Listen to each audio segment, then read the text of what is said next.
મતદાન પૂર્ણ થઈ ચૂક્યું છે। છેલ્લા 3 મહિનાથી જે કશમકશ ચાલતી હતી, રાજકીય પક્ષો હોય કે પછી ઇલેક્શન કમિશન હોય કે પછી મીડિયા હોય, બધા જ મહેનત કરી રહ્યા હતા અને હવે આ જે મતદાનનો દિવસ છે તે પૂર્ણ થઈ ગયો છે। 6 કલાક જે 6 વાગ્યા છે તેની ઉપરનો સમય વીતી ગયો છે, 6:30 વાગવા આવ્યા છે અને આજે જે 223 ઉમેદવારો મેદાનમાં હતા તેમનું જે ભાવિ છે તે ઈવીએમમાં કેદ થઈ ચૂક્યું છે। જી હા, જે અલગ અલગ મુદ્દા ચલાવવામાં આવતા હતા અને આ જે ચૂંટણી છે એટલા માટે ખાસ રહી છે કારણ કે શરૂઆતથી આપણે જો વાત કરીએ તો ચૂંટણીની તારીખો જાહેરાત થાય તેના 15 દિવસ પહેલા જ ભાજપે પોતાના ઉમેદવારો જાહેર કરવાની શરૂઆત કરી નાખી હતી। પહેલા 5 લાખની લીડનો ટાર્ગેટ રાખવામાં આવ્યો હતો, પછી એક બાદ એક ઉમેદવારોનું લિસ્ટ આવતું ગયું અને કોંગ્રેસ છે તેને ઉમેદવારો મળતા જ નહોતા। ઘણા બધા એવા દિગ્ગજો હતા કે જેમણે ચૂંટણી લડવાની ના પાડી, પરંતુ ટર્નિંગ પોઈન્ટ તે આવ્યો કે જેમાં ભાજપમાં જે આંતરિક જૂથબંધી હતી તેના કારણે ભાજપે પોતાના 2 ઉમેદવાર બદલવાની ફરજ પડી હતી। આપણે જોયું કે સાબરકાંઠા અને વડોદરા 2 ઉમેદવારો ભાજપે બદલ્યા હતા અને ત્યાં સુધી તો બહુ શાંત હતું, પરંતુ પછી પરસોત્તમ રૂપાલાએ જ્યારે રાજા રજવાડાઓને લઈ, રોટી બેટીને લઈ જે નિવેદન આપ્યું તેનાથી આખા ગુજરાતમાં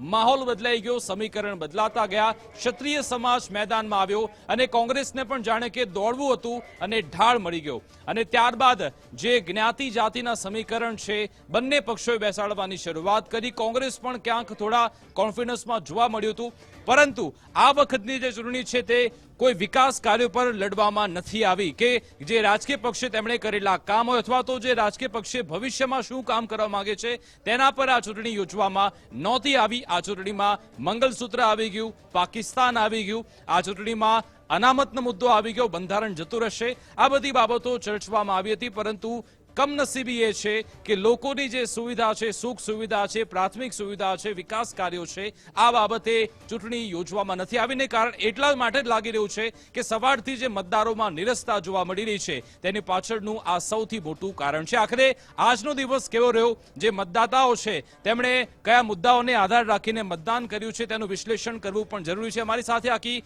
ગેસ્ટ પેનલ ઉપસ્થિત છે, તેમની સાથે ચર્ચા કરીશું। રાજકીય વિશ્લેષક બિપિનભાઈ ઠક્કર જોડાયા છે, ભાજપ નેતા શૈલેષ પરમાર જોડાયા છે, રાજકીય વિશ્લેષક રાજેન્દ્ર રાવલ જોડાયા છે અને કોંગ્રેસ નેતા મુકેશ પંચાલ જોડાયા છે। આ તમામની સાથે ચર્ચા કરીશું, પરંતુ સૌપ્રથમ પહેલા આવીશું ભાજપ નેતા પાસેથી। કેમ આટલું બધું નીરસ મતદાન આજે જોવા મળ્યું? શું જે મુદ્દા આધારિત આ વખતે ચૂંટણી ન યોજાઈ તે કારણ છે કે મતદારો આજે ઘરની બહાર જ ના નીકળ્યા? જો આમ જોવા જઈએ તો સરેરાશ જે મતદાન છે એ અત્યારે 56% જેવું થઈ રહ્યું છે અને 5 વાગ્યા સુધીમાં જે મતદાનના આંકડાઓ આવે છે એ અત્યારે ક્યાંક ને ક્યાંક નીરસ છે, પરંતુ જે પ્રકારે તાપમાનનો પારો ઊંચો ચડતો જાય છે, ગ્રામ્ય લેવલે જે પ્રકારે લોકો, એમાંય ખાસ કરીને વડીલ લોકો, સવારે જેટલું મતદાન થયું એના પછી જે બપોરે 2 થી 4 એ મતદાનનું જે ક્રેઝ હતો એ થોડો ઘટ્યો છે, પણ આખરે જે કોઈ મતદાન કરવા જાય છે એ નરેન્દ્રભાઈ મોદીની જે વિકાસની રાજનીતિ, જે રાષ્ટ્રવાદની રાજનીતિ છે એને જોઈને જ મતદાન કરે છે અને આખરે જેટલું મતદાન થયું છે એમાંથી 80% જેટલું અમે માનીએ છીએ કે મતદાન ભારતીય જનતા પાર્ટી તરફ જ થયું છે, કારણ કે ભારતીય જનતા પાર્ટી સિવાય કોઈની ઉપર કોઈને આશા છે નહીં। અત્યારે જે કોઈ આશા અને અપેક્ષાઓ જે છે એ ભારતીય જનતા પાર્ટી તરફ લોકોને છે, કારણ કે જે પ્રકારે મહિલાઓ હોય, બાળકો હોય, યુવાઓ હોય, ખેડૂતો હોય, વેપારીઓ હોય, એ તમામની સાથે જે રીતે ભારતીય જનતા પાર્ટી અને ભારતીય જનતા પાર્ટીની ડબલ એન્જિનની સરકાર રહી છે એ સરકારને મત આપવા માટે લોકો બહાર નીકળ્યા છે। હજુ પણ સમય છે, પરંતુ જે પ્રકારે મતદાન થઈ રહ્યું છે એ ભારતીય જનતા પાર્ટી તરફ જ થાય છે ને 100% અમને ડંકાની ચોટ ઉપર વિશ્વાસ છે કે 26માંથી 26 બેઠકો ભારતીય જનતા પાર્ટીની આવવાની છે અને એમાંથી 400 પાર જે એનડીએ જવાની છે અને ભારતીય જનતા પાર્ટી એવું તો નથી ને કે જે 5 વિધાનસભાની પેટા ચૂંટણી જનતાના માથે થોપી દેવાઈ તેના કારણે પણ જનતા પરેશાન થઈ છે, નિરાશ થઈ છે એટલે લોકો બહાર નથી આવ્યા? એવું તો ના કહી શકીએ। જે 5 જે ધારાસભ્યો હતા એ પોતે રાજીનામું આપ્યું છે અને રાજીનામું આપ્યા પછી એ સીટ ખાલી પડી છે, એટલે એ ભારતીય જનતા પાર્ટીમાંથી પાછા લડી રહ્યા છે, એટલે ભારતીય જનતા પાર્ટીનો અત્યારે ક્રેઝ છે અને એ ધારાસભ્યો આવ્યા છે એ પણ ત્યાંથી ચૂંટાઈને આવ્યા હતા, એ જ ધારાસભ્યો પાછા લડી રહ્યા છે, એટલે 5 ધારાસભ્યો પણ ભારતીય જનતા પાર્ટીના ચૂંટાવાના છે અને 26માંથી 26 એટલે કે એક તો બિનહરીફ થઈ ગઈ છે। 25માંથી 25 સીટ ભારતીય જનતા પાર્ટીની આવવાની છે। જે 2019ની સ્થિતિ જોઈએ તો અમિતભાઈ શાહ છે એ 5,57,000 મતે જીતા હતા. CR પાટીલ નવસારીથી 6,89,000 મતે જીતા હતા. આ વખતે એ 7 લાખ 8 લાખની વધારે લીડથી જીતવાના છે અને અન્ય ઉમેદવારો છે એ 5 લાખની આજુબાજુના મતોની લીડથી જીતવાના છે. ડંકાની ચોટ ઉપર અમે કહીએ. ગુજરાત મોડલ છે 2014થી આખા દેશમાં વેચવામાં આવ્યું હતું, પરંતુ આજ ગુજરાતમાં જ્યારે 2024ની લોકસભાની ચૂંટણી થાય ત્યારે ભાજપે કરેલા વિકાસ કાર્યોની વાત ન થાય અને પછી બંધારણ જતું રહેશે, અનામત જતી રહેશે, પાકિસ્તાન, મંગલસૂત્ર, તમારી ભેંસ જતી રહેશે, આવી બધી વાતો થાય એ સારી બાબત છે? જો અમે પ્રથમથી જ જ્યારથી ચૂંટણીમાં અમે આવ્યા છીએ, જ્યારથી ચૂંટણીનું કામ શરૂ કર્યું છે ત્યારથી જ અમે આ એજન્ડા, અમારો સંકલ્પ પત્રમાં પણ વિકાસની જ રાજનીતિ છે. એ 370ની કલમની વાત હોય, એ CAAની વાત હોય, એ રામ મંદિરની વાત હોય, એ સ્ટેચ્યુ ઓફ યુનિટીની વાત હોય, કે એ નલ સે જલના દ્વારા 100% ઘરોમાં પાણી આપવાની વાત હોય, કે એ નર્મદા યોજનાની વાત હોય, કે એ ઇન્ફ્રાસ્ટ્રક્ચરની વાત હોય, કે રોડ રસ્તા અને નાના બાળકના ગાલ જેવા જ્યારે રોડ બનાવ્યા હોય, એ તમામ બાબતોને જોઈ અને લોકો મતદાન કરવાના હોય ત્યારે અમે વિકાસની રાજનીતિ, રાષ્ટ્રવાદની રાજનીતિ, સુખ, જેને કહેવાય કે શાંતિ, સલામતી અને સુખાકારી, આપણી બેન દીકરી રાતના 2 વાગે પણ બહાર નીકળી શકે એવું સારું વાતાવરણ, જે અસામાજિક તત્વોના ત્રાસથી જે છુટકારો મેળવવાની વાત હોય, કે આતંકવાદીઓનો જે ત્રાસ હતો એનાથી છુટકારો મેળવવાની વાત હોય, કે 5 ટ્રિલિયન ઇકોનોમી કરી અને દેશને જે 3જા નંબરના સ્થાન ઉપર લઈ જવાની વાત હોય, કે એક્સપોર્ટ વધારી અને ભારત દેશને વિશ્વગુરુ બનાવવાની વાત હોય, આ તમામ બાબતમાં નરેન્દ્ર, બધી બાબતોને ધ્યાનમાં રાખી મતદાન થયું છે કે કેમ તે તો આપણને 4 જૂનના રોજ જાણવા મળશે. વિપક્ષનો પણ પ્રતિભાવ લેવો જરૂરી છે કે આખરે વિપક્ષ કઈ રીતે મેદાનમાં આવ્યો હતો ને પછી શું જનતા તેમની પાસે આવી છે ખરા. આ વખતે ક્ષત્રિય આંદોલન થયું, પછી તેમના જે આગેવાનો છે ખુલીને સામે આવ્યા કે અમે તો કોંગ્રેસને મતદાન કરીશું. શું આ જ આધારે કોંગ્રેસ ચૂંટણી લડી છે કે પછી ખરેખર લોકોના મુદ્દા ઉઠાવ્યા કોંગ્રેસે?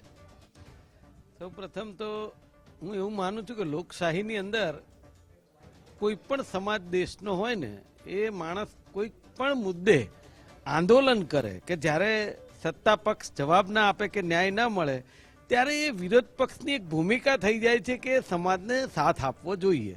પછી એ મુદ્દો બને ના બને 2 નંબરની વાત છે.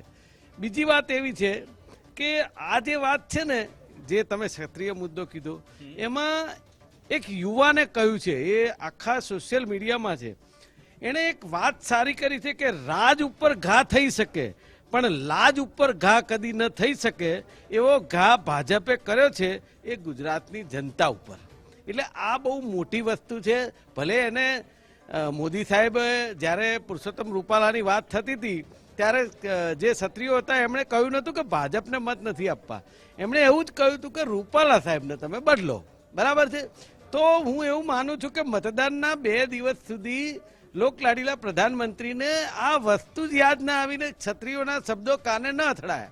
પરેશ ધાનાણી પણ તેની જ રાહ જોતા હતા કે ક્યારે અમને સમર્થન મળે. પહેલા તો ના પાડતા હતા કે ચૂંટણી લડવી નથી, પછી અચાનક તે કવિતા લખવામાં લાગ્યા, ટનાટન લખવા માંડ્યા અને પછી ઉમેદવાર પણ બની ગયા રાજકોટથી.